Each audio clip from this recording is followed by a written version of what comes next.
Stop punishing yourself with bland, chalky protein shakes and fuel your fitness with the best protein in the game at GNC. We've got the hottest brands and flavors that legit taste like cookies, your favorite cereal, indulgent desserts, and more. It's on at GNC. Today on CityCast Houston, the city and surrounding areas are growing, but can counties keep up with the recent population boom? Plus, the Houston Chronicle is investigating a powerful law enforcement agency. And the Houston Cougars are poised to make a deep run into the NCAA tournament, but could this curse impact them? Axios' Houston reporter Shafaq Patel joins me to break down the stories you should know to start the week. It's Tuesday, March 19th. I'm Raheel Ramzanali, and here's what Houston's talking about.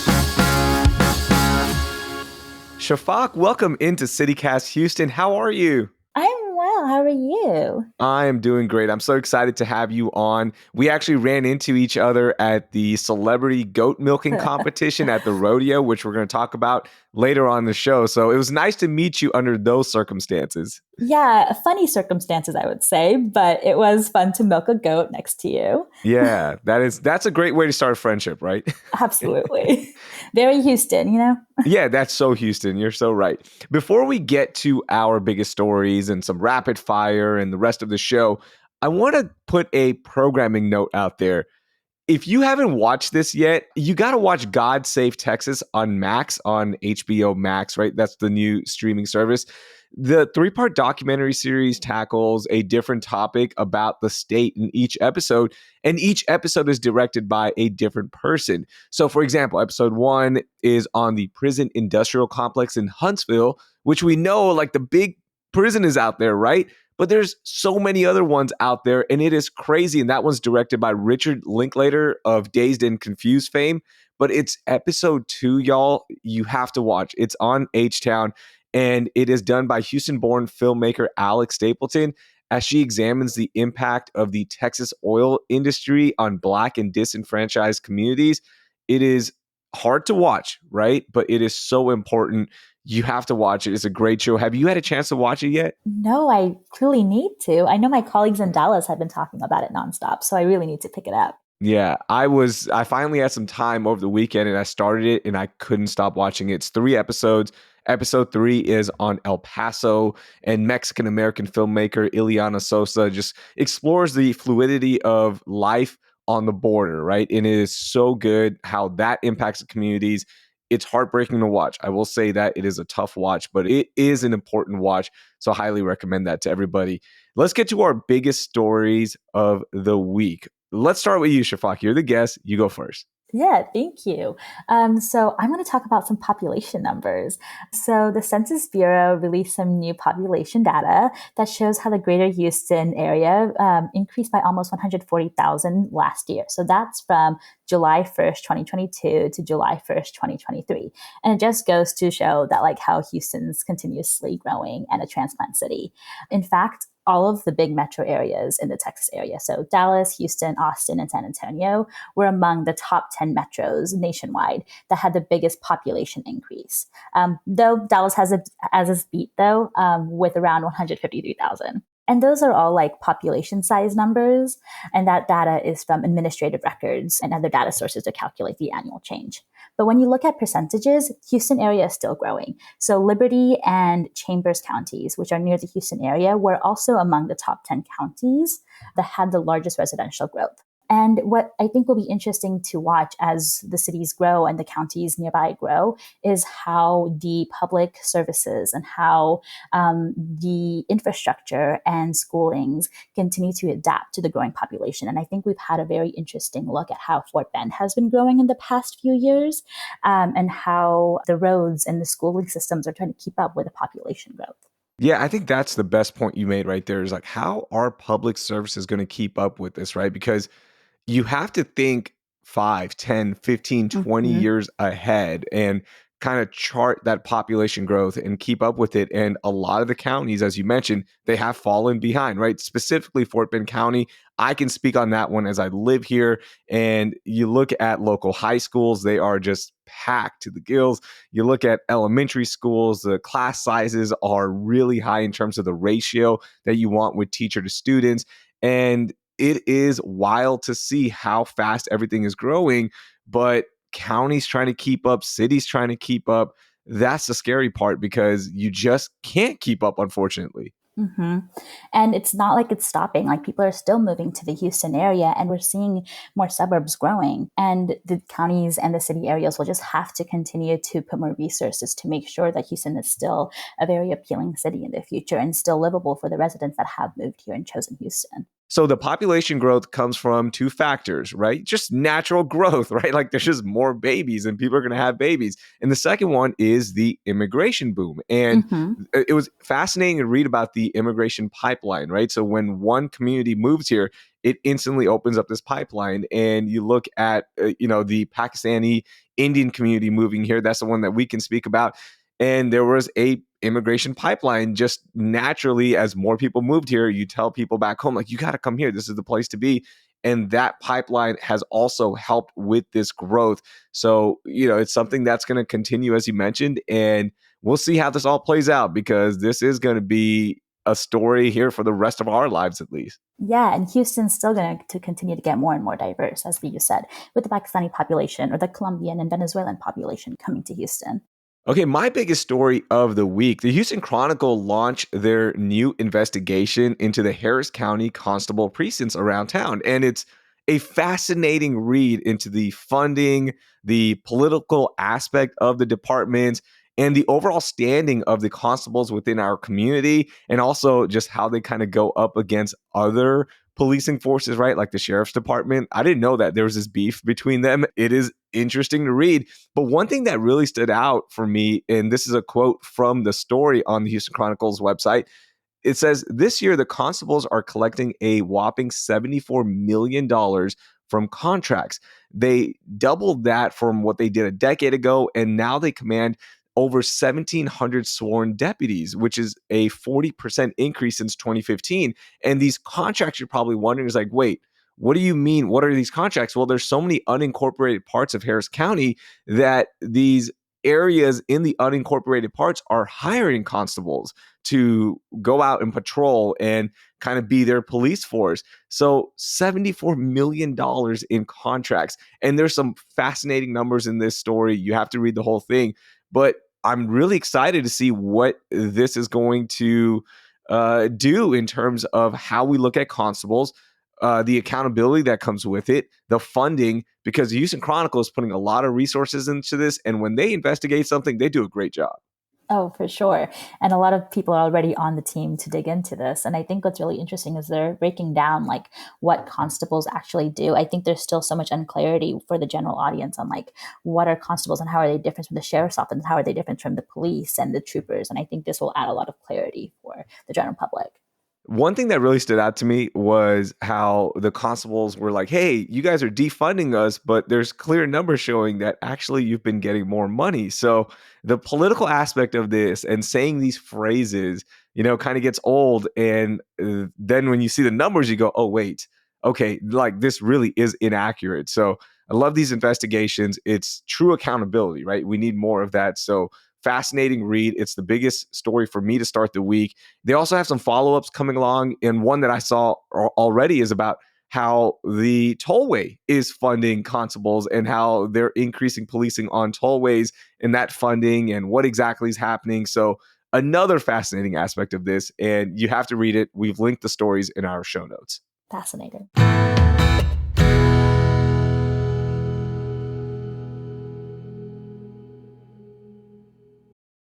It's only a kick, a jump, a block.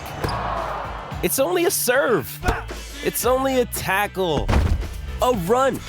It's only for the fans. After all, it's only pressure. You got this. Adidas.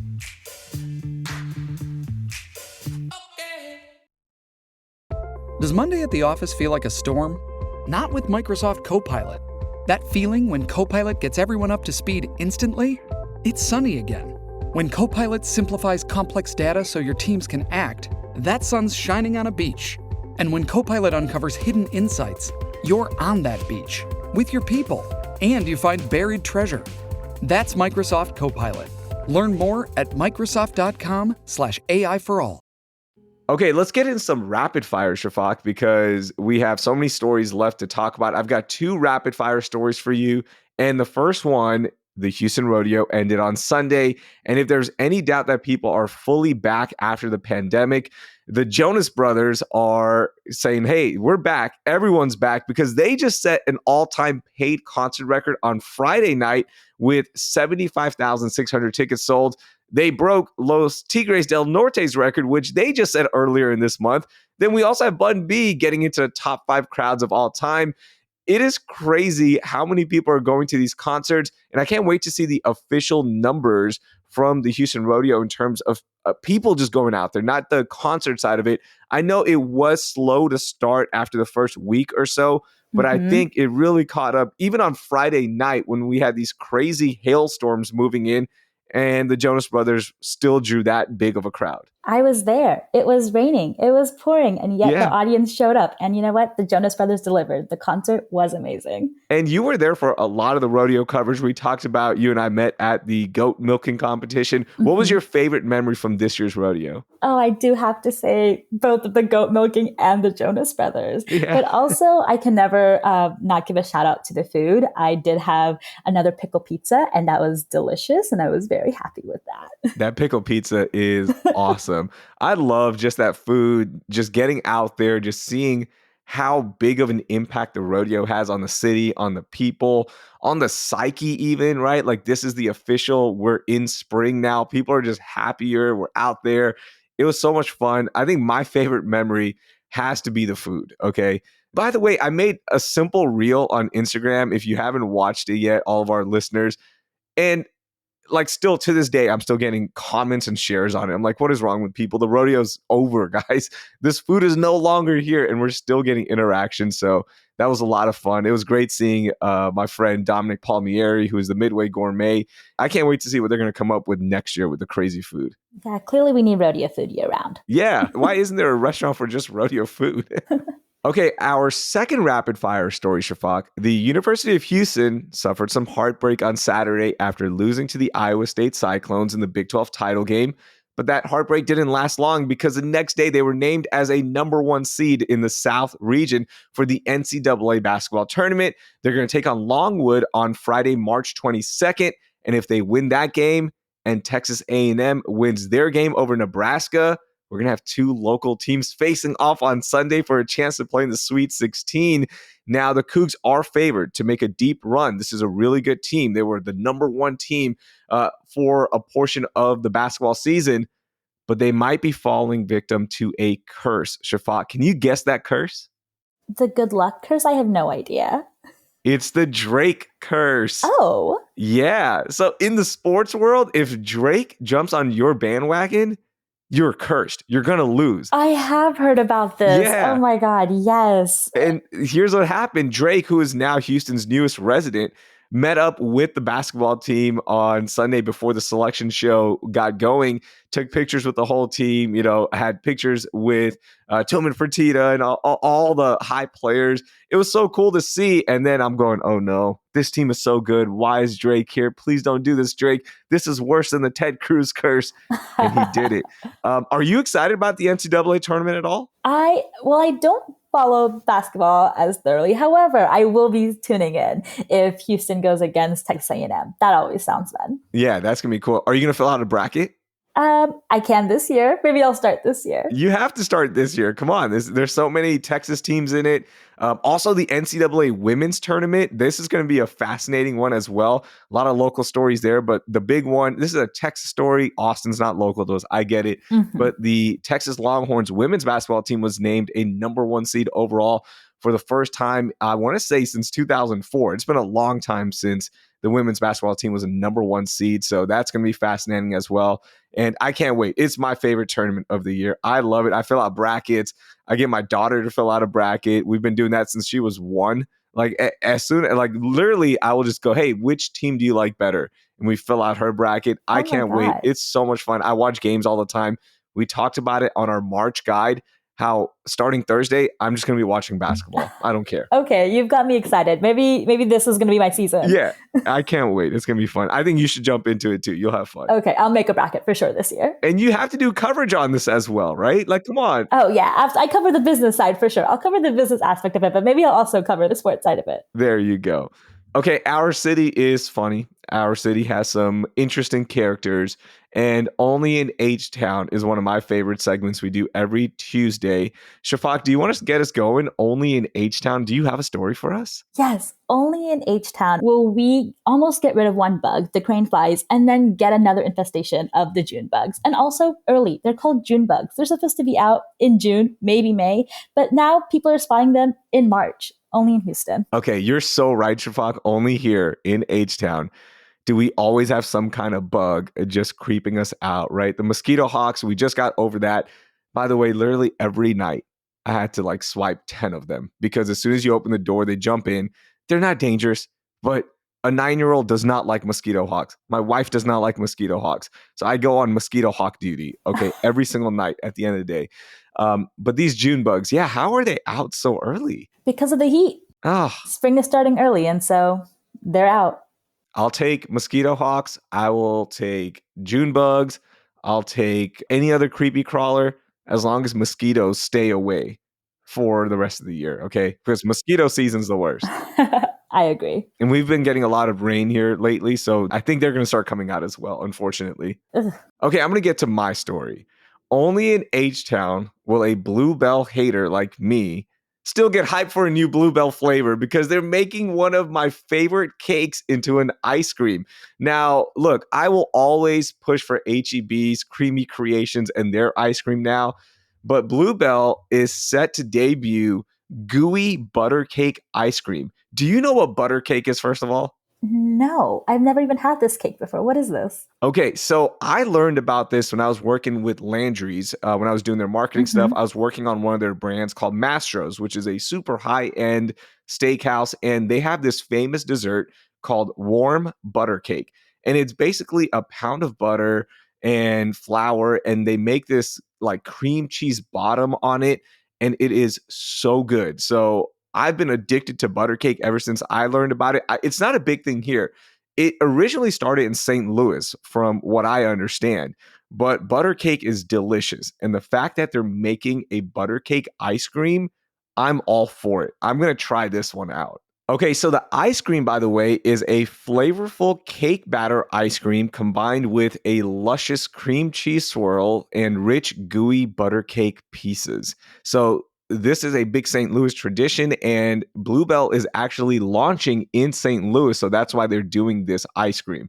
Now, I'm mad at Bluebell. They never brought back the Mardi Gras ice cream that I look forward to every single year. This year, I didn't see it anywhere, but they might have won me back. So only in H-Town will the hater go buy more Bluebell and try it out. No matter what I say, I always come back to them. Okay, I have to clearly do a taste test with butter cake as well as the butter ice cream. Yeah, I would say it's like a pound cake, but it has like a cream cheese bottom. Oh my God. So it's gooey, it's crunchy, it's just perfect. That's the best way to put it. Delicious. I'm in. I'm game.